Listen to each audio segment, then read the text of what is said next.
네, 이준석 전 국민의힘 대표가 예고한 대로 오늘 탈당을 공식 선언하지만 어제 취임한 한동훈 비상대책위원장은 이 전 대표를 만류하지 않을 것으로 보입니다.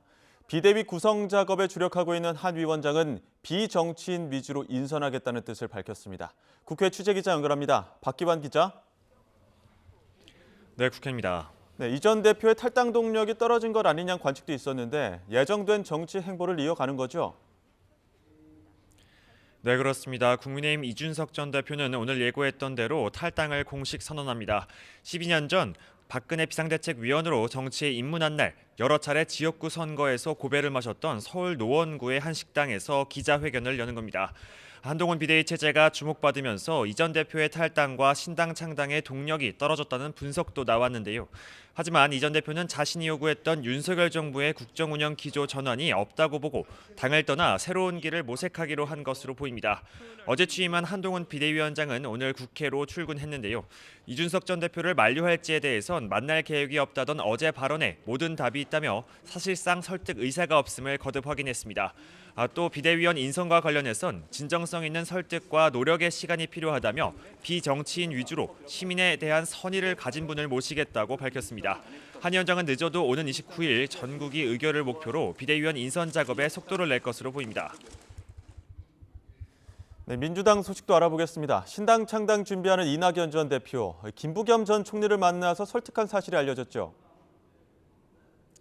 네, 그렇습니다. 이낙연 전 대표는 사실상 이재명 대표의 사퇴와 통합비대위 구성을 요구하며 연말을 시한으로 못 박았습니다. 하지만 이 대표와 지도부가 수용하기 어려운 조건인 만큼 이 전 대표가 신당 창당 수순에 접어들었다는 분석이 많습니다. 실제 이 전 대표 측 관계자는 다음 달 창당을 목표로 여의도에 사무실을 물색하며 당면 공모 등 실무 작업을 진행하고 있다고 밝혔습니다.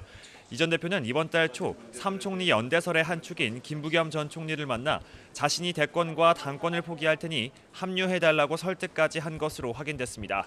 당내에선 이낙연, 김부겸, 정세균 전 총리를 내세운 통합선대위 체제와 비명계 공관위원장 인선을 통합 방안 등이 거론되고 있습니다.